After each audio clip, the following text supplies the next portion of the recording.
Hi there and welcome. Today I'm pleased to welcome author Von Galt to my channel and podcast. Von has been a Buddhist for 40 plus years and has a great wealth of metaphysical and spiritual knowledge. I'm fascinated to learn more about Buddhism today and bring you several spiritual topics as perceived from the perspective of Buddhism. Von has authored a number of books, including her most recent Buddhist Mandalas Explore Parallel Realities with Sacred Geometry. And she has a fantastic YouTube channel and podcast called Merkabah Chakras. All the links are in the description. And so welcome, Von. And I believe you've got another book coming out soon as well. Can you tell us about that? Oh, yes. It is the follow-up to the first Buddhist Mandalas book, which is Explore Parallel Realities with Sacred Geometry. And we go a little bit further down the rabbit hole into book 2 with Buddhist Mandalas, Christ Consciousness of a Multi-Dimensional Merkabah. So very advanced topics. If you want, you can read them separately, or you can, read them in order. But and then I'm going to take a break, and then I'll close up the Trinity series of Buddhist Mandalas with the third one, which pretty much just tells you the whole game and the game rule and all that. So this whole journey that we're going through. Well, I hope we can get into some of that today. It sounds like a lot of really interesting information that you're putting out there for people. So I hope I can get a taste of that with the questions I put together. So moving on to the first one then, how would a Buddhist describe Earth's or humanity's ascension to 5D? Because I know you specialize a lot in ascension and moving to 5D. So what would you think about that then? Right. So, I want to really clarify the concept of awakening and ascension, because these are buzzwords right now, and you have different fringe groups like QAnon and this and that and whatever using the same buzzwords and then confusing people. So in Buddhism, and I really want to make this clear because we don't mix into any of these low vibe kind of associations. In Buddhism is almost 2,600 years old. It's an offshoot of Hinduism from the Vedas, which is, they've said maybe almost 7,000 or longer, which goes into old folklores of Lemuria and other ancient civilizations, which is in another book project that I have tabled for a while. But it's a very, very old ancient topic, and awakening is very foundational. Awakening, like the word Bud, is a Sanskrit word that means Bud, B-U-D-H. And what that basically means is to awake within the journey, awake within samsara. So somebody who's awake sees the greater nature of reality. That's basically an awakening. Very, very simple. And there's processes to that, because you don't go from 0 to 1,000. And some people might, but they might blow their fuse, but most people do it on a gradual basis. But anyways, that's awakening. It's just to be is somebody who realizes that they exist in a holographic reality that's responding to the commands of the user, which results in consciously creating their reality both individually and also collectively. Okay. And then ascension is, again, a very ancient term that we don't want to get misused inappropriately with these different, I call them 3D campaigns and PRs, but we don't want them to get mixed up with that, because ascension is basically raising your energetic frequency by living the best version of you. And as a result, you positively affect not only yourself, but also those around you. And when you level up your Merkabah or your mandala to Christ consciousness and above, which resides at a fifth dimensional awareness, you create your reality much more fluidly. So there's a lot of metaphysics in those statements. That's why a lot of quantum physicists love Buddhism, because it really kind of taps into that area of exploration of consciousness and reality. But that's basically what ascension is. It's just kind of leveling up your energy field towards Buddhahood. And then if you want to, you can go right into nirvana, which I'll explain a little bit later, or you can continue the game of samsara and do another go around in a different experience. But that's what that is. And the other things I really, really want people to understand at this time too, because a lot of people don't necessarily understand where some of these terminology and words come from in indigenous cultures. And it's not fair to the indigenous cultures and indigenous traditions like Buddhism, like Jainism, like Hinduism, like Native American and others who have these sacred concepts that are being misused by fringe groups. So like the swastika, for instance, and it's in my book, book 1 of Buddhist Mandalas. It is a ancient symbol for your Merkabah and how it moves. It's a symbol of abundance. It's not to be used for hatred or division. And unfortunately, the Nazi organization at the time used that because they were almost sure that most people in that continent were not going to ever meet somebody in Asia that knew what it meant. But if you go to Asia, it's all over our temples and it's a positive thing. So, we're taking that back and we're clarifying that to everybody. And the thing it's happening again with like the OK symbol. Okay, that in the cover of Buddhist Mandalas, Kuan Yin, the famous female Buddha, and teacher Kuan Yin, she does, this is a meditation pose amongst many. Doesn't matter what way you put it. It's a meditation pose to help you get into that frequency to connect with consciousness. It is not ever to be misused or represented for a symbol of division or hate. So if people understand and they come across Buddhism and all these ancient forms and techniques and modalities, they will find it is about consciousness and unity and love. And it should never be misused for division. And if it is being misused for division, then those people are very young souls who have a long way to go. I understand. Okay, I want to clarify that because right now it's a very, very heated topic, especially in the United States, because they don't know. What do you think it does to the person when they use those symbols incorrectly? Do you think it does anything or does anything to It doesn't have any power for them because they don't know how to use it. Okay, I see. Okay, but it doesn't have any power because they don't know how to use it. And then when they all of a sudden come across, like, it would be like somebody who has for a long time recognized the swastika and Nazism to mean a negative thing because that's how they used it and projected it, never thinking that anybody's ever going to go to Asia and find out the original source and what it really means. And then they go to Asia and they see all the temples and people are going, what is the, why so angry? It's like misusing the image of Mother Mary to be something demonic. Like, why? That's the misuse. That's the misuse. You lose the power and it makes you look stupid. Yeah, it's not good. Okay, so what do you think are the best ways to navigate the ascension process then from a Buddhist perspective? Okay. So basically this whole reality, and I go over this in the Buddhist Mandala series, book 1. I also touch on it on my book, Buddhist Guide to Manifest Parallel Realities. But basically this whole reality, it is Maya. It is the illusion. Okay. And it's an illusion when you change your consciousness and you level up to higher awareness, like 5th dimensional awareness and beyond, the illusion starts to move. It starts to vibrate. Things that are solid start to kind of vibrate. You see the energy. That tells you it is a lucid dream that is so real that you have been living in this dream long enough that it is real to you now.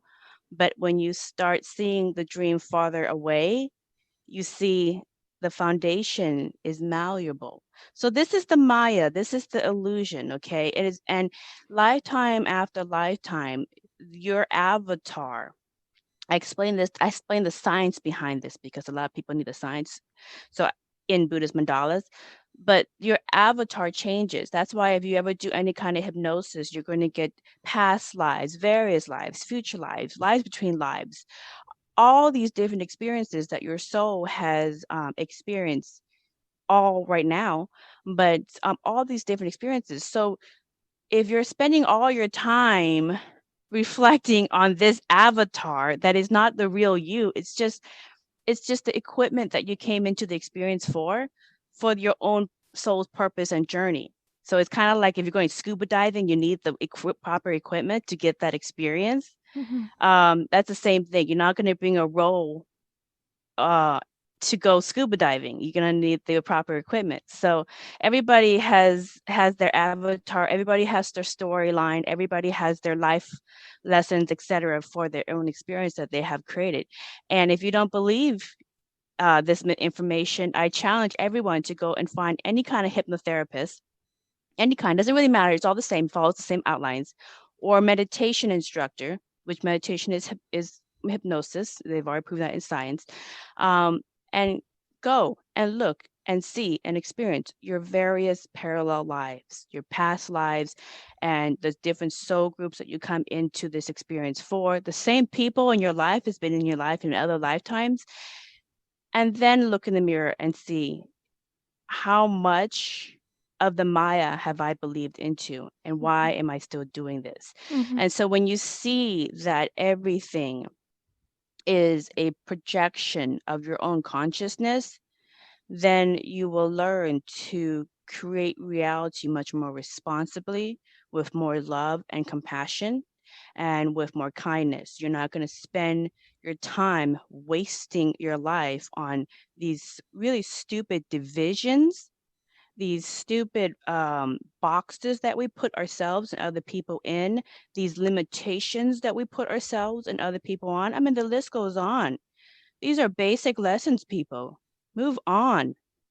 Okay, because the earth has moved to the fifth dimension. If you want to navigate the process so that you can thrive in these higher energies easier, let go of the old dense 3D issues, Mm. because that is what's holding you into those lower frequencies and in Mm. the reality that is much slower and not as enjoyable. Mm. Unless you like pain and suffering, then some people Yeah. like that. So, I guess it's like seeing the bigger picture, isn't it? Outside of mm-hmm, just this lifetime, and seeing yourself as a being, an overarching being that experiences many lifetimes. And as a past life therapist mm-hmm. You myself, know it. You've seen yeah, it. I've seen, clients have been in all sorts of past lives and future lives, or ones we might consider futuristic, and stepping back and seeing that overall bigger picture, it's a Mm-hmm. greater part of you. And I think that's part of my work, is to help people realize they are, it's special to be a human being. It's a great experience, but they're more than that. Step back and Right. see you're so much more. You Absolutely. are so much more. And you're existing in so many different ways. This lifetime, this version of you is not the only version that you are experiencing the Dharma. So it's time to cut the BS. It Mhm. really is. I mean, honestly, all the stuff that we see and all the different ways that we're holding each other down and all, Mm. I mean, if you that's what you want and you need to learn those hard lessons, you're gonna learn it, because what's happened is, see, the Buddhist and indigenous cultures, they have the belief that 2012 was not a doomsday. It was a year of changeover from one energy, one cycle of polarity to another cycle of unity consciousness. It took a little over 25,000 years for every single cycle to run its turn with the earth. So we enter a new cycle. And to explain what that means in our lives is, when we went from the cycle of polarity, where you see separatism, etc., to a unity, we went to a higher dimension. We went to a higher energy. It's fifth dimensional. So it runs much like this.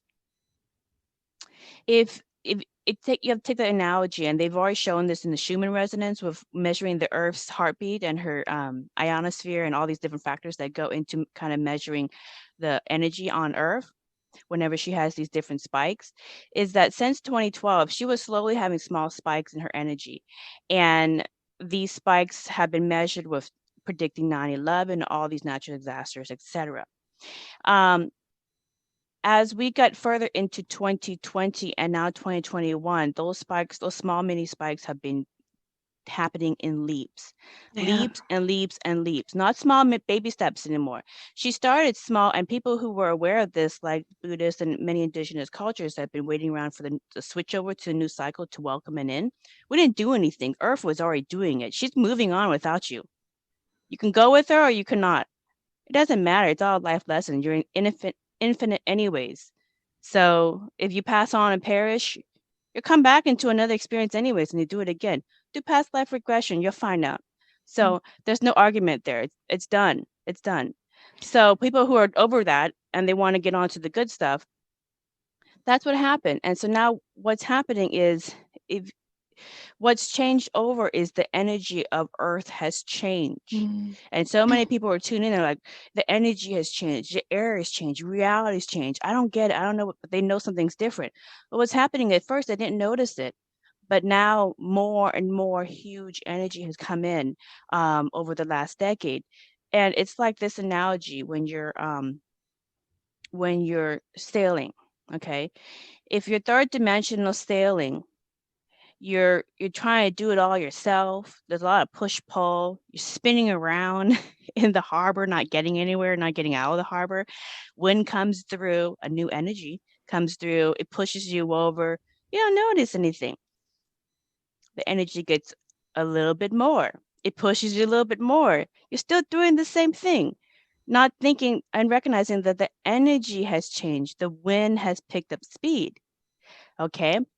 Um, Maybe you're being fourth dimensional. You're going, okay, well, I need to work this way and then go from A to B to C or whatever. And that's fine too. You're going to work a little bit harder, but you're going to eventually get out of the harbor. And then big whooshes of wind comes through, like whoosh after whoosh after whoosh. And that's what's happening with the energy of Earth. Is she's bringing in these huge energies, and she's changing her frequency up to the higher dimensions. And the way that you thrive in these higher dimensions is to, one, recognize that the energy has changed, and two, that you don't have to try so hard to get from point A to wherever your destination is going to be. However, the tools to take advantage of these big wishes have changed. The tools now is you be working with other people. You can be working smarter, not harder. You know, there's so many different ways in which we can do that. And when you bring your sales up and you work with other people and you're working in unison, you're going to get out of the harbor to the tropical destination that you want in so much faster, because a couple of knots will take you across the world so much faster than kind of Mm. rowing and meandering like you used Mm. to. That's what's different. That's what's changed. So you're saying that the energies are conducive for our own ascension if we go with the flow with it and do our inner work and all of that, but not be paddling against the current. It's easier than we think, right? It's much easier than we think. And the people who are paddling against the current and trying to force something and this and that, whatever, it's like if you're being third dimensional and all this wind is coming through and you're still traveling and just trying to sail in the old way that you have sailed, not recognizing the change and that you have to use different sets of tools, you're going to be fearful. You're going to be doomsday. There might be a conspiracy against you or something. You know, all these different things. You're going to blame, oh, this person didn't do this or this person didn't do that. That's why I'm not going anywhere with my trip. All of that stuff. So, however long you need to pedal in the water in circles, you can do it however long you want. That's your journey. That's how you're going to learn. If you want to learn and get beyond the harbor, step aside and actually start paying attention to Mm-hmm. what other people who have gone beyond where you Mm-hmm. are at, because they figured it out and you could do it too. Mhm. Well, something I want to pay attention to is this concept of the Merkabah, and I'm really interested in this. So, in the description of your book, Buddhist Mandalas, it says that everyone is traveling between parallel realities in their Merkabah, right? So, please, can you explain the concept of the Merkabah and us traveling between parallel realities within it? I find that fascinating. Yeah, so everybody's already doing this.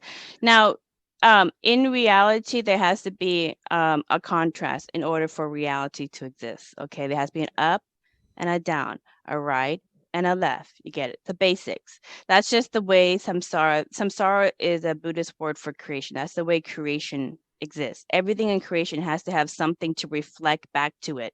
Otherwise, if there's nothing to reflect back to it, how would it know? Mhm, mhm, Okay, so that's a basic concept of duality, not to be confused with the third dimensional cycle of polarity of the duality of that. Okay, it's a totally different mhm, concept. But basically, the concept of creation is that there had to be a contrast. So there's that contrast. Now, the thing is that in Buddhist Mandalas Book 1, I go over the basics of sacred geometry. And I explain through many, many religions in world history, now and in the past, and the scientific understanding, if you need the science to understand it as well, that every single person, everything in creation is made up of two halos. Um, there's one big one, that is your human energy field. It's a sphere, people. It's not flat. It's a sphere. The science behind it's a sphere. mm, And then you also have a smaller halo or a sphere around your head, because your head also creates energy. So everybody had, and it's in the covers of the Buddhist Mandalas book, everybody has a halo around the head and a big human energy field. mm, That is your mandala. In Judaism, they would call it your Merkabah. In mm, Hinduism, they would call it your Sri Yantra. In Zen, they would call it your Yin Yang. So there are a lot of different names. In Native American, they would call it your whirling log. Um, the swastika for the way energy moves. That's another way of seeing it. These are different ways of saying the same exact thing. So the point is that you are energy. That's what it says. You are energy. And that energy field, you can actually see if you go to a website called Sound Made Visible, soundmadevisible.com. Um, they have a service. They do research for medical and science, but they have a service to the public where you can say your voice, and then they will imprint and show you what your voice looks like. Okay, that is your mandala. In ancient times, monks and nuns would use singing bowls and sound and frequencies to see what your mandala will look like. This is how they can recognize, okay, the mandala of a teacher is coming. It looks like this. Or they would go through meditation and kind of tune into the frequency of that person to locate where they are in the world, because everybody has a unique energy signature, and they've already proven this in science. So that is your Merkabah, and Earth has one herself because she's mhm, conscious, and you are an aspect living on her. mhm. You are like the cells in her body. Yeah, it's a great way to put it. So the Merkabah is like an energy field all around you, and each person has their own energetic Yeah, signature. you're born with it. You can call it your soul if you want to. You are born with it, or you're like without a body, you're an orb. Okay, it's your energy. It's your unique signature. Lifetime after lifetime, you're going to change your avatar. You're going to change your storyline. You're going to change, the different things. And like I said earlier, do past life regression. You'll find that out. There's no argument at that point. But anyways, you can all that's going to change for all intent, for different purposes that you came into that experience for. But what's not going to change is your energy field is the same. Mm. But the Okay. Merkabah is often represented as that Merkabah shape, with the lines. What does that represent? It's the That's the same thing. It's just a different way of seeing it. okay. I Okay, see. it's a different way of seeing it. So I explained the science behind it and how you can take, how does a Sri Yantra equate to 432 hertz, which is the sound frequency of a human being. You play 432 hertz into a sand plate, you're going to get the Sri Yantra symbol. Boom, it's just going to show up. How is that? If you look at the energy field in the human aura, human energy field, and you look at from the top view, the Mhm. way the energy moves, it moves kind of like an S. I don't know, kind of like an S. It looks like the yin yang symbol. Mhm. It's the same thing. You're just looking at a different perspective. Yeah, Okay. I see. Okay. So if you're looking from this version and you're looking at the way the energy field inside your mandala, your Merkabah is moving, it's going to look like a swastika because it's the movement of Right. your energy. So many different ways. Everybody's been meditating and finding it out and testing it out, and they've seen the same thing over and over and over again. It's not a cult. Your Merkabah, your mandala, there's nothing occult, there's nothing satanic, there's nothing negative about it. Any of those people who quote unquote teach a negative perspective about these symbols, these sacred symbols, which are different ways to see your energy field, don't know what they're talking about. Okay, because I've already proven it in science, I've already proven it in ancient um, murals and images in Buddhism. The argument is over. You're a Merkabah, your energy. Get Mhm. over it. Now, how do you want to live this incarnation in this avatar and the storyline that you have come into? That is what you're here for. Mhm. Don't waste your time arguing and fighting with other people about how they create their life and their experiences. That's their Absolutely. journey. Okay, yeah. So taking energies then and looking at the healing approach, how would a Buddhist approach healing of the body? Would there be an energetic approach in Buddhism? Yes. And just really quick with to close up the last question about your Merkabah. As you work on your awakening process, your ascension process, which is leveling up the energy field of your mandala, of your energy field, your Merkabah. Um, as you do that, and as you work on releasing and letting go of dense issues in your life, then you will raise your energy field. You will raise this frequency of your Merkabah, and Mhm. as you raise, you will no longer be a fit to a reality that might be a lower dimension. Mhm. You will Mm. have to shift. It will happen automatically. Reality will shift your consciousness into another version of you in another reality that matches your frequency, and that Mm. it happens so quickly that you don't know you did it until all of a sudden you see something in your reality that is different than what you first experienced it. Mm. Okay, so everybody's familiar with Mandela effects.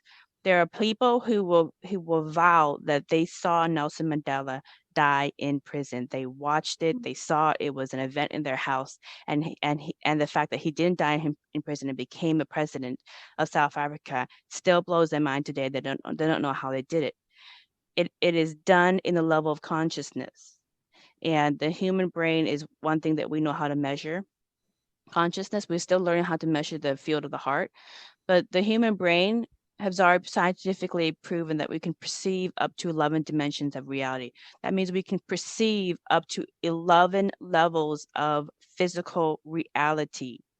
Mhm. I'm just talking about the fifth, people, just trying to get you to the five, which is an entry point. It's a basic entry point for all the other ones, where all these ancient civilizations, what you call aliens or Mm. whatever, reside at these higher levels. They've gone Mm. through all this stuff. This is where the polarity splits off. In this reality, it goes either positive or negative in terms of love, unity, and understanding, isn't it? So where it's been a very much a mix in this reality, 5D, it will be more along the lines of much higher vibrations, love, compassion, oneness. It splits here, doesn't it? Well, the thing is that Earth brought everybody. Earth brought everybody because everybody's a cell in her body. You can't leave without the left arm. So, she brought everybody. She brought everybody living on her body Mm-hmm. with her to higher levels. But she is so loving, she's going to let you be 3D if you want to and bring up more of the 3D so that you learn Mm-hmm. how to overcome your 3D issues, so that you know how not to repeat those issues, and so that you learn to be fifth dimensional and create in the higher energies. If you Mm. want to be 40 and see everything, do everything in a linear pattern, that's fine. She'll let you do that. You could do that. She'll bring you more of what you are Mm. manifesting and wanting, and you Mm. can, in that linear fashion that you know how to create reality from, and that's fine. And then you're going to get to a point where you're like, okay, I'm tired of doing the steps. I'm ready to zigzag Mm. to the better experience faster, Mm. and then learn to be fifth dimensional awareness. And so everybody's getting the lessons that they are going to get so that they can learn to create and experience this higher dimension much better. So have compassion for the people who are 3D in your life, because you're every single person has somebody who's 5D in their circle. All right. And have a passion for yourself if you're 5D in that circle of a bunch of 3 or 40 people, because you're holding a lot of weight Yeah, I can for them to understand that. figure it Yeah. out, and try not to like get sucked into their melodrama, because they're still trying to figure out the same lessons they've done how many lifetimes over again. Mm. But that's okay. You're infinite. So That's it. It's a have lot some about compassion for all levels. Yeah, it's a lot about rising above the everyday 3D things, and I feel very much like that. And even everything you see in the news or what have you, I have an aversion to drama. I I can't know. bear. I I really do. I you know, just not to just to quickly answer your question about the healing of the body. Oh So yeah. I actually did a podcast interview with about 5D frequencies and energy healing with Gerard. I can't remember his last name, but he's on my podcast on my YouTube channel. And we actually do an extensive hour and a half interview on your chakras, Mm-hmm. and how scientifically they've proven that different areas in your chakras hold dense issues that Mm-hmm. relate to certain life traumas or issues that you are dealing with in your life. And so when you address the issue that may be stuck in this specific chakra point, or this area of your energy field, which relates to a certain chakra. But when you deal with the trauma that relates to that specific area, and you address it and you forgive it and you resolve it and you learn from it, um, they have found in science that one, your energy field is healthier and is higher, and that specific area in your meridian is no longer stuck, is no longer affected. Mm-hmm. Okay. So when you see yourself as energy, okay, if nothing here is really, really real, and it's all just energy work, what do you do to address the stuck issues? Mm-hmm. How do you create issues to lower your frequency? They're called these human melodramas. These are the things that create stuckness in your energy field, that keep your frequency down. And so if you want to raise your frequency, how do you, if you're an energy, how do you address that? Well, you can put a band-aid on it, it's still going to be there, and it's still held in your chakras. And they've done this in hypnosis research, where when you look at the specific issue, whether it's in this lifetime or in a previous lifetime that you're carrying on, because it carries on in your chakras, Mm-hmm. it is removed. Mm-hmm. Okay. And I think emotional That's work what healing is. yeah, inner work and emotional healing has a lot to do with cleansing our chakras, and we can Mm-hmm. do energy work like literal visiting a healer, of course, and that's helpful.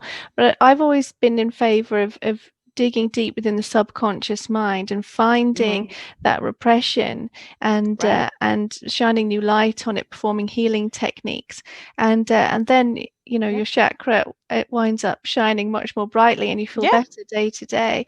exactly. Well, And you learn not to repeat the same decision that had created in the first place. mhm, Okay. So this whole life experience, coming into samsara, the creation, to experience another go around, or for whatever reason, okay.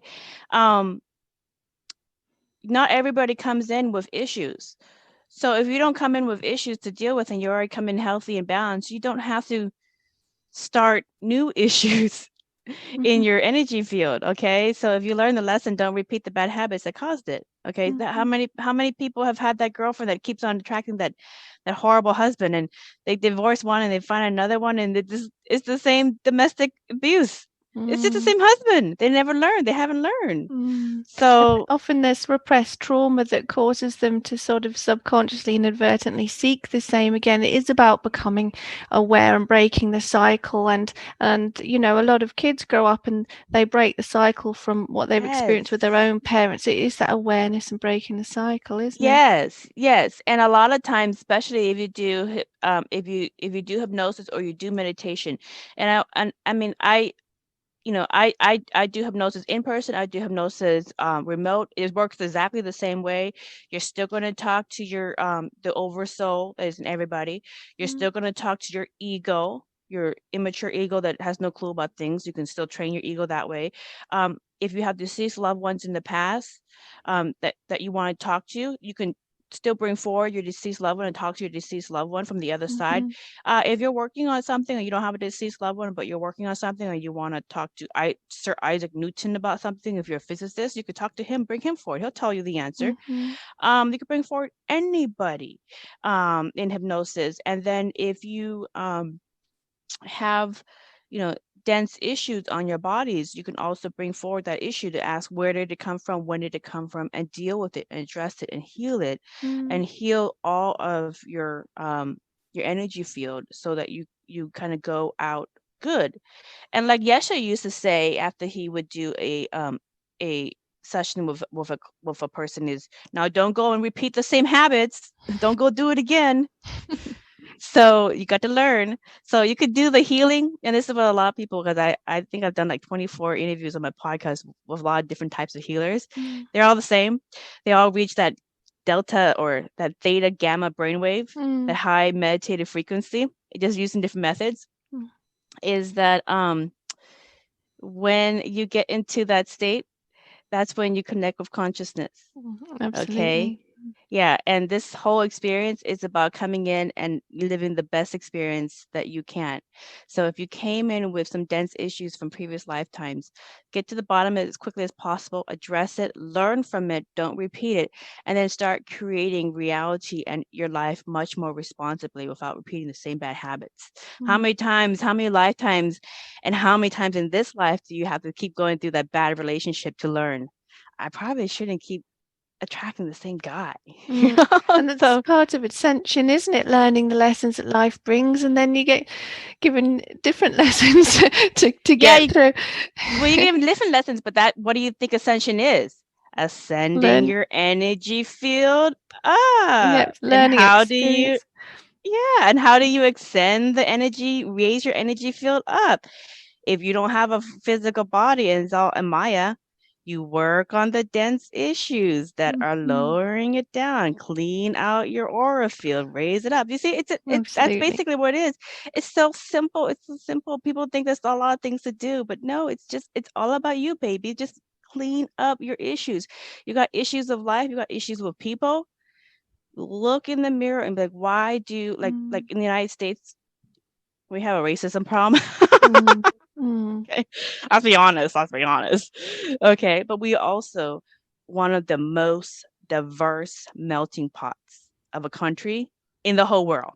I'm gonna Mhm. to be honest, in terms of like amount of people from a lot of different backgrounds, the United States is a multicultural, multiracial, Mhm. multinational experience. It's an experiment in consciousness. Okay, Mhm. throw it out in there, see what happens. So we're learning and we're growing, and like a butterfly, it's always scary. There's all a lot of turmoil, you know, all that kind of stuff. So, you know, some people are drawn to certain things, some people not drawn to certain things. But you know, I do know that I have a lot of hope for humanity, and especially for my country, the United States, in what it's going through, because through the messiness and the chaos, we always emerge stronger and cleaner and better, and we learn from it, hopefully sooner than later. But it's all an experience, anyways. And the thing is that when I do when I do hypnosis, and even when I do meditation myself, and in meditation I get into those high theta gamma brain waves, and I see my parallel lives and my different lives anyway. So sometimes I escape into those ones. I'm not sure if you do it, Nikki. Do you ever escape into different lives sometimes? Oh yeah, similar to that. Yeah. So I meditate every night before I go to sleep. Doing a lot of that at the moment, and my inner vision kicks in because I make sure I get right to the verge of sleep there. So I'm literally in the delta brainwave state. I'm just Uh-huh. struggling not to fall asleep. And then, my inner vision opens up, and I find myself all kinds of places, past lives, lives between lives, other realities, places I don't even know where. So Yeah, and then do you ever get like I do? Like I get another version of myself in different life talking to me going, "Hey Vaughn." Blah yeah. blah blah blah blah, and you're like, "Okay." Yeah. I did a video about that not long ago about actually being able to meet a past life version of yourself. So instead of experiencing it yourself, you can meet them because they exist too. They're part of your higher self. They're Mhm. infinite too. So it's a multi-dimensional kind of reality where you can experience being that person as a memory, but you can also meet them too. It's a multi-dimensional nature of your Yeah. higher self. Yeah, you can help yourself, and I want and so when it comes to healing, so let's get into the advanced stuff for people who are already there at fifth dimensional. Okay, so and just really quick, so fifth dimensional, like third dimensional awareness is, like I said earlier, it's just construction of forms. um Fourth dimensional is linear, going through in progression. And humans, we're still going to be fourth dimensional in a certain way because we have the concept of time so that we can see growth and see things move in a certain fashion. So but fifth dimensional awareness is like the power of now, being in the present. Everything exists right now. And when you do like past life regression or any kind of hypnosis or any kind of meditation, and you get into those theta gamma brainwave frequencies that they proven in meditation, um, you connect to source itself. You Mhm. connect to source Yeah, itself. that's it. And source itself, God, Allah, I am, whatever you want to call it, it doesn't matter. I'm not going to argue over the logistics, but you connect to source itself. And when you get to source itself, that is the level where you pretty much can change your DNA if you want to. You can heal anything, you can connect to anybody. I mean, it's basically just like source code, like you go into the source code. And that's what it is. So all time exists simultaneously at that Mm, point. mm, And it's not going to do what your low level 3D ego wants to do. So it's not going to um control people or manipulate people, because that's like such basic lessons. So you do that in 5D, it'll pop right, you'll wake up. But when you get to that state, the thing is that when people are getting into their spirituality and they get into their fifth dimensional and they're learning different ways to kind of navigate reality and zigzag, like I said, zigzag, get to the experience they want to faster, they're going to come into their sixth senses. And I get a lot of people who contact me from all around the world, because everything's through internet, um, who go through consultations and they have worked on their awakening. They're working on their ascension. They need to remove some kind of issues to kind of raise their energy even further, and that's fine. And then they come into their sixth senses, and they get maybe one or two sixth senses, and they're struggling. mm, They're struggling to deal with it. They're struggling to adjust to what I call spiritual sixth sense etiquette. mhm, Okay. And this is the leading edge experience. Okay. So, like manifesting parallel realities and shifting between different parallel realities by making the decision in each junction to choose love over fear. Okay. That's, choose the most loving option. The most loving option will always get you to the higher reality. You'll eventually get there. There's multiple ways to get there. That's a sixth sense. Okay. mhm, Shifting parallel realities and being aware about the multiverse and shifting, that's a sixth sense. But there's other sixth senses that many of my clients around the world come to me for. And that's like uh, being telekinesis, for instance, moving things. Well, not everybody is comfortable with that. And so you might not want to move that pen in that board meeting. Okay. Because you do that, you might, somebody in that room may not be ready for that, and they may still believe in hell and demons, and they may think negatively of you. And so that could hurt your opportunities in that company. So that's what I call spiritual etiquette, like kind of gauge.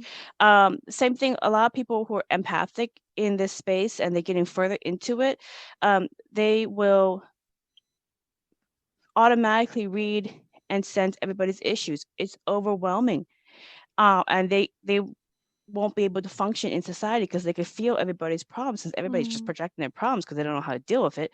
They're feeling it all. And so how do you, as you're working on your spiritual awakening and you're raising your energy and you're getting more of these six senses and they're amplifying, turn it up. How do you exist in society? You have to learn boundaries. You have to learn to shut it off. And you also have to learn spiritual etiquette. Like, it's not for you to tell somebody else that their spouse is cheating on them. If it's not meant for you, it's not your journey. I Okay, think it's where not for we you to just tell all the news just because you can hear it. I think So, it's quite an important topic because I think where we're going, there will be no more secrets. Everything will be known and it will be shared. And I know that sounds difficult and scary for many. for some people, yeah. I mean, I'm not talking about some kind of intervention from the elite or whatever, where we're all hooked up together with electronics, mind to mind. I'm talking psychically here, where we do where things are known and shared. But it's so very possible to close off your own mind. So if there's something that perhaps you don't want to share with others, as I always say, it's closing the doors in your mind and visualizing that happening. And just in the same way, it's not the best thing to read others Yeah. silently without their Yeah. Yeah. It's true. It's true. And so, like, I have clients who watch my book interviews, they read my book, they think this is all fun and dandy and stuff. And then they're like, I read Buddhist Mandala's book 1, and you said you're going to rewire my consciousness, but I had all these epiphanies, and all of a sudden, I just feel like I have this like download, and all of a sudden, this I'm able to do. I don't know if there's any correlation. I'm like, okay, are you fine? Are you okay? And they're like, yeah, but then this weird thing happened, and I need to understand it so I can be at peace with my reality. So then we will yeah, what typically we'll do is I will do like online hypnosis sessions with them to, first of all, kind of clean out the gunk, clean out their incarnation and the dense issues in their life, the things that are coming up in their life lessons, so that they learn that, clear it up, and that will raise their energy. And then typically what my clients would do is, as they start coming into their spiritual sixth senses and they amplify, we will just have monthly or quarterly check-ins. And so if they like I had a client who was like, I gotta talk to you, Vaughn. I'm like, what's happening? And she's like, I am channeling, and I'm channeling in the middle of board meetings, and it's embarrassing. And I'm like, okay, all right. Well, how do you feel when it happens? Okay, when you have that feeling, that's when you know you're all of a sudden kind of like checking into that state. So let's practice a couple of basics so that you can have it in control, because there's a time and a place for everything. Okay. And so you still have to function in this reality. You don't live in the spirit world. You can just kind of go, woo, there's a balance. There's a, physicality, spiritual balance that you have to do. And this is the reality that we're getting further into. And so we need to, like in old days, um, when people had children or they had themselves had these issues, I wouldn't call them issues, but they had these new skills that came online. What they would typically do is put their kid into a monastery and say, my children or my child has this specific gift. I don't know how to help them. Can you help them? And the monastery would help them and explain to them what's happening with consciousness, what's happening with their reality, and how they can learn to live peacefully and socially etiquette with their new sixth sense, and that it's not a scary thing, but it's a new sixth sense, and you just got a spiritual growth spurt. And now you have to learn to exist with it. So I'll give you an example too, because a lot of these clients, if they're adult, they're going to have kids, and their kids are going to likely have some spiritual sixth senses. So since they're not going to be conditioning their kids with low frequency belief systems, and they've learned, they are typically going to attract to themselves higher frequency kids. And I usually don't like to talk about my children in my interviews, but I'll give you an example. So my daughter loves to color.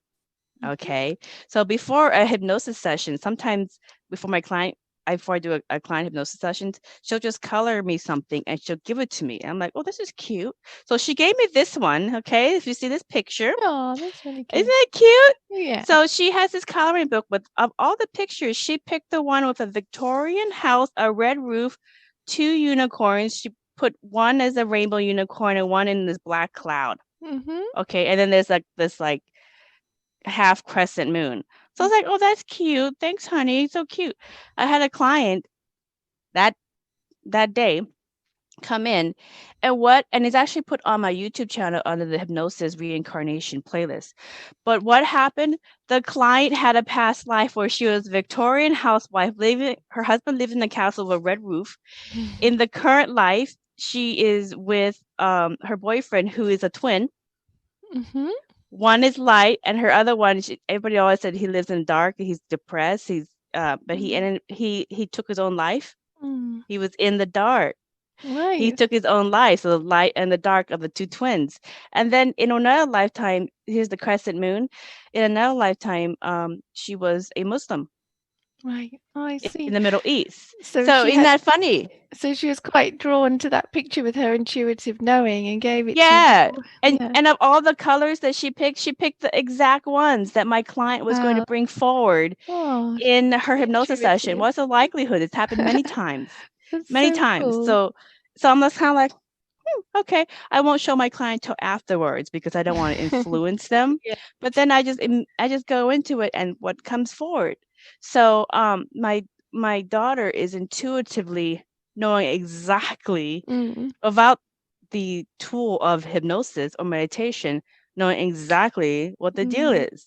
But she doesn't have the words, so she just draws it. And she says, here, mommy, give this to your friend.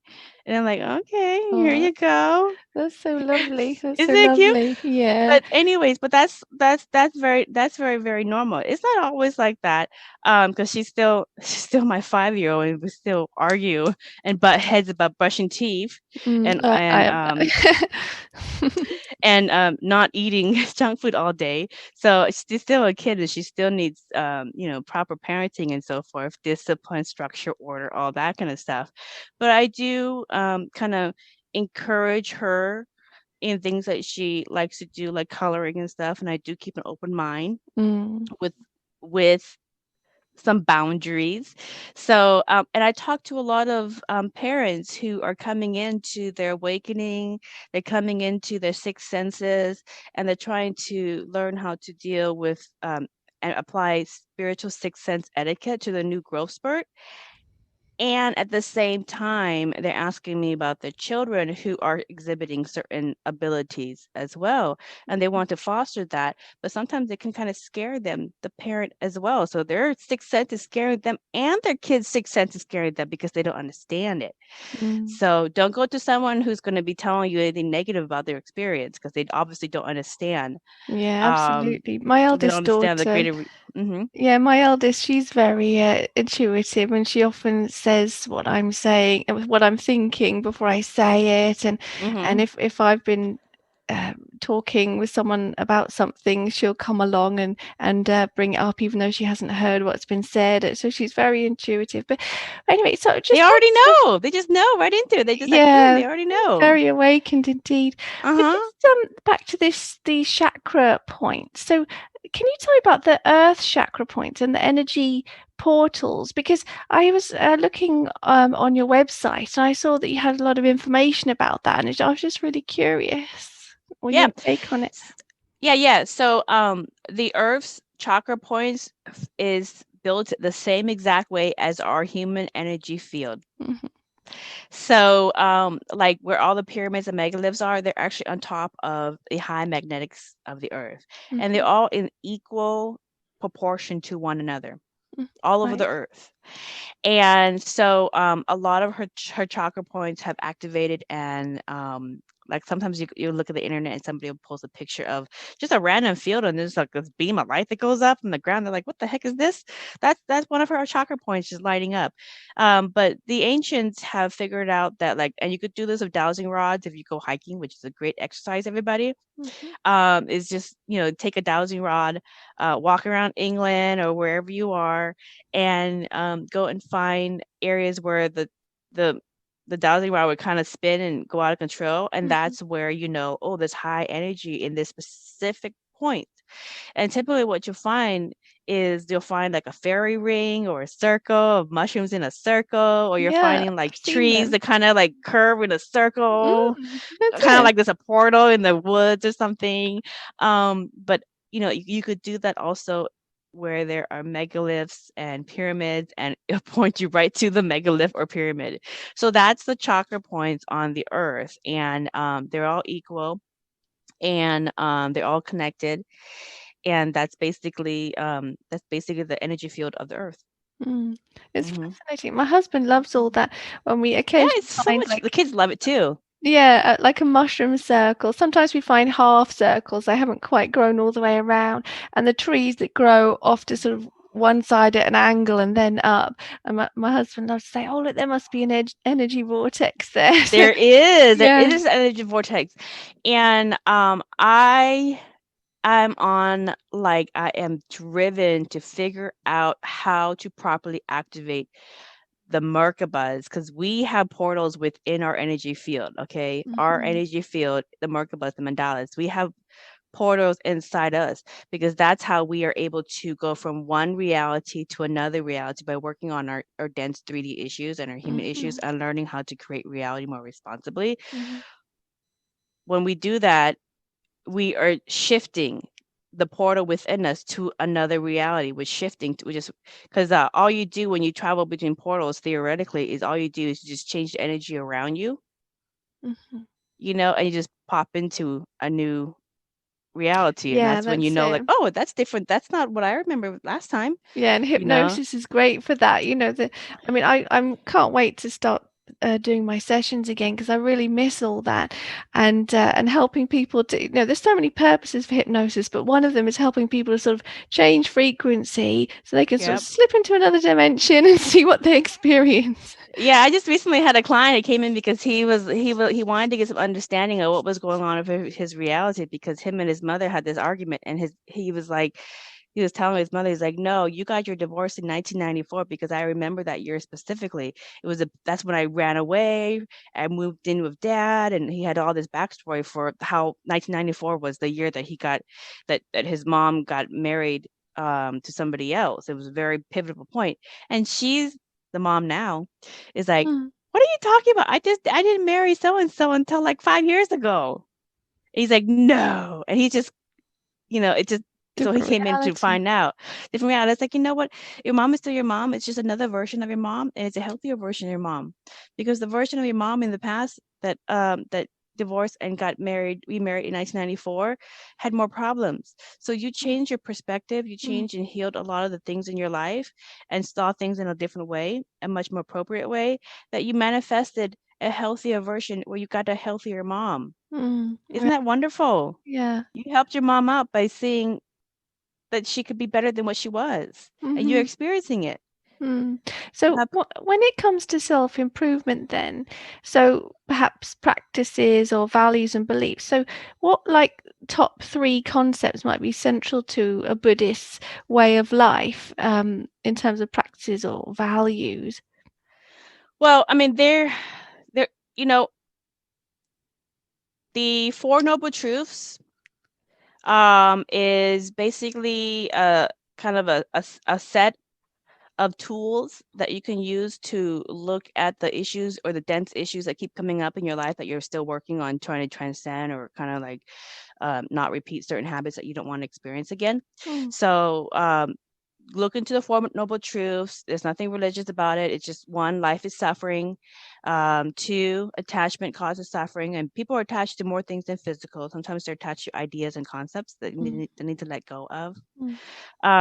So, and then three, insights remove suffering. So if you like I said, past life regression, hypnosis, meditation, to look into the causes of issues, that really provides insight. And when you see that, you're like, oh, I see. I was having a hard time letting go. Okay, so insights. And then the fourth one is living the Eightfold Path. And the Eightfold Path is very, very simple. It's just a correct thought, speech, action, livelihood, understanding, effort, concentration, and mindfulness.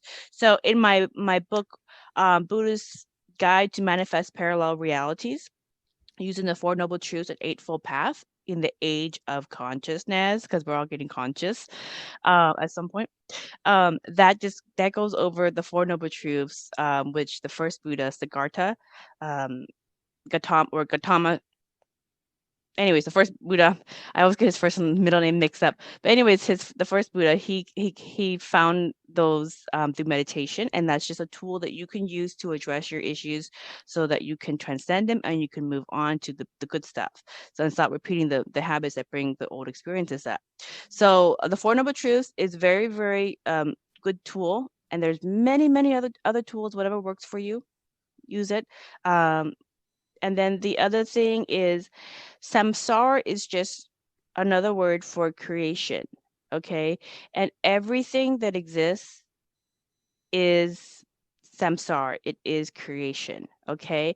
And one of the things that I found with samsara is that a lot of people just don't want to, they want to escape their problems. They don't want to deal with their problems. They don't want to learn how to, create reality more appropriately or better. They just want to check out. They want to check out. They regret incarnating. And that's fine. After this incarnation, don't get born again. Stay in the spirit world. But you're going to get bored. That's it. So you think you can choose, and Oh, that you people can. want to come back because it's more entertaining and there's more learning experience to be had here than on the other side where it might be more Yeah. harmonious. Yeah. So, and I do hypnosis, or what, even if you do meditation, you'll find out that many people have had lifetimes outside of Earth. And it's not just Earth lifetimes. We've had lifetimes in other planets and other universes and other dimensions. We've had lifetimes in the spirit world, and we have jobs and lives in the spirit world as well. So, when you see that samsara has so many different things to experience, and they're not all negative, you may choose to do another round. Right. But this, and so, or if you don't want to experience anything in creation, you don't want to experience what it's like um in the spirit world. You're kind of done in the spirit world. You don't want to incarnate into any physical reality. You don't want to know what it's like living in the Star Trek reality of Like that. Earth. If you don't want to travel and explore new worlds and meet new cultures, if you don't want to know what it feels like to be in an intergalactic Earth, if you don't want to know what it feels like to incarnate in a reality where everybody can just pop in and out from different dimensions whenever they feel like and they want to, that's fine. If you don't want to know what it feels like to, instead of sending your kids to different colleges, to different universities and different planets, there's a lot in samsara that you don't even know about, and you're always saying no to it. So, but once you go to the other side and you see that, oh my goodness, this can get really, really good. So That's why it's so addictive. would you say samsara is not just the earthly reality, but also other say extraterrestrial places as well? It's everything in creation. Okay. It's everything in there is nothing that is not God. Okay, so samsara is not just earthly reality, it's everything in It's creation. everything. So actually, I write this in my book too, and I sent you the book cover as well. I'm not sure if you can share it. Oh, no. No, it's okay. I put it in the last email that I sent you. But anyway, samsara, just in short. Okay, so this is my understanding, and there's different, like I said, there's different understandings for it. But anyways, there's a baseline. Okay, That's what we call the Buddhist heaven or nirvana. And when you go in through hypnosis, some people come straight from nirvana where they are consciousness. They don't know anybody else. They don't know anything else. It's just like a blue screen. Okay. But consciousness decided to experience itself, and so what it did was it created creation in order to incarnate into all these different versions of itself so it can have different experiences and watch its different experiences through I, through everybody else, and kind of experience it directly and learn and grow and appreciate itself. It's a gift that consciousness gave to itself. And so what it did when it decided to do, it asked this question, what would it be like to not be me? Mm-hmm. Wants Okay, to if know. you're It's curiosity. yeah, your consciousness, your Lord, your everything. Everything is you. You don't know anything else. You don't know anything else. So you're just you. Everything's you. What would it be like to not be me? And so by having that initial question and being ready for expansion, what the Nirvana did was create that samsara. It created the duality, it created the polarity, up, down, right, left, whatever. So it's like an S. In the middle is nirvana, and then there's the different experiences. So everything is samsara. Mm-hmm. Okay. Everything is samsara. So how does what we do in this lifetime impact other lifetimes, like our next life? How will it impact our next life? Well, I would say look at your people in your life. I mean, I think there's like 8 billion, those last count, maybe more now. 8 billion people on the planet right now. And you're probably only experiencing maybe 10 people on a regular basis out of 8 billion. Okay. And if you do hypnosis or you do meditation to take a look at your different lives, those people, majority of them are probably the same ones in all the different lifetimes. They're called your soul group. Now, you don't have to be cross with one another to incarnate. Some people incarnate because they just love each other and they want to just, experience another another positive experience with the people that they love. It's like taking a vacation with people that you love. So, but if you do have people in your soul group that you are cross with, forgive the lesson, learn the lesson, let go of the charge that triggers you about that lesson, about that person, and have compassion for yourself and for them, so that they can learn and grow from it, and then learn to create your reality much more healthy, in a healthy manner. So you'll live the rest of this life getting into the good stuff and creating the good stuff and not having to repeat the same bad cycles with the same people over again. And then in your next life, if you choose to do another go around in samsara, and you have people that choose to do it with you, like your soul group, you guys can create much more positive, happy things without having to learn the same old lessons and change roles, trying to learn the same old lessons. Yeah. So it's quite karmic, isn't it? It is really, yeah. I've had so many clients who are like, oh my God, how many lifetimes did I need to figure out that one lesson? Yeah, that's it. But the funny thing is, Earth, when you incarnate into Earth, you don't have memory of all the other lifetimes. You kind of go through amnesia. So it's what makes Earth special, because everybody comes here and they kind of level in the same playing field. Unless you do hypnosis or meditation to kind of get insight, you kind of have amnesia, and so you don't know you're doing the same old habits until you do it. You're like, why does it sound so familiar? That's a challenge, isn't it? The forgetting. I know there's abilities that don't. Like you're taking the same test over again, going, why? Yeah, until you figure it out. That's right. So what are your top tips then for escaping the suffering associated with samsara? What would you recommend? Well, I would say, learn the Four Noble Truths. And I have a great worksheet in that book, Buddhist Guide, where it's called the Matrix of Delusion worksheet, where you yourself or anybody that you want to you can all sit together and you can all look at the issue at hand that you want to address, and then everybody can fill out the worksheet and then just get everybody's opinion, and then you'll hear all the different ways in which you can address the issue in a much more positive way and learn and grow from it. Mhm. Okay. Mhm. And don't be afraid of looking at your inner demons or doing your own shadow work. Okay. Mhm. So that's just clearing up the negativity in your life, the gunk. All right. So it's spring cleaning. That's really, we're just doing spring cleaning. Once you do the spring cleaning, then you can move on without continuing to add clutter and mess to to your house, your Mhm. mandala. Mhm. Okay. So that's a really, really great way and a great tool that you can use to create reality much more healthy. The other thing is, um, right now Earth is going through, people of Earth is doing her thing, but people of Earth, they're going through their own lessons and stories and so forth, and not everybody has the same lessons. Okay. You're if you're not um attracted to it, then it's probably not a lesson that you need to learn. You probably Mhm. don't need to learn the lesson over again. Unless you're really, really pulled in and attracted to that lesson, then you'll be part of it. But if there's any kind of movement or something going on that you do support, there's many, many different ways to support it without getting into the thick of it.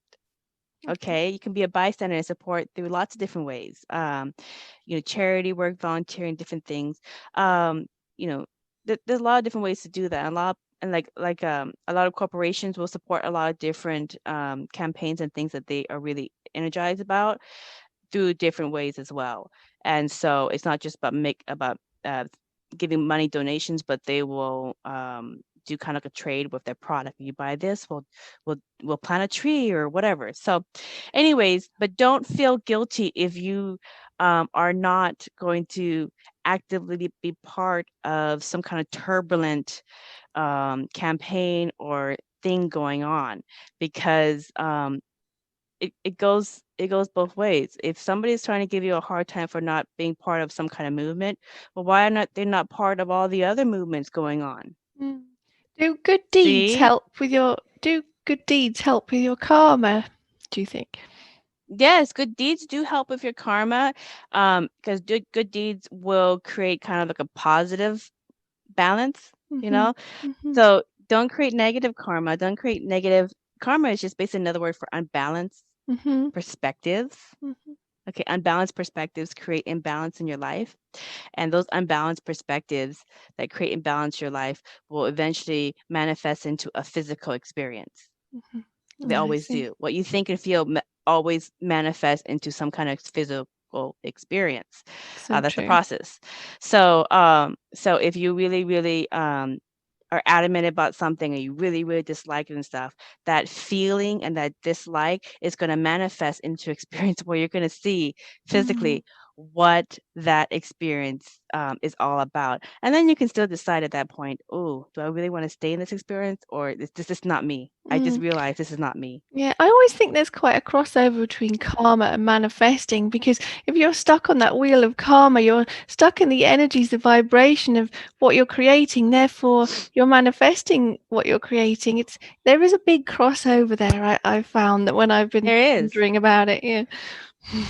There definitely is. So yeah, so that's what I'll say about that with a lot of the different things going on is if you're attracted to something and it's probably for you and it's probably part of your life experience, and that's fine. But if you're not really, really compelled or attracted to it, then Mm. it's probably not for you, and there's other experiences that you can Mm. create. I have a lot of clients who don't really get involved with a lot of the current affairs melodrama going on Mm. in my country of the United States, Mm.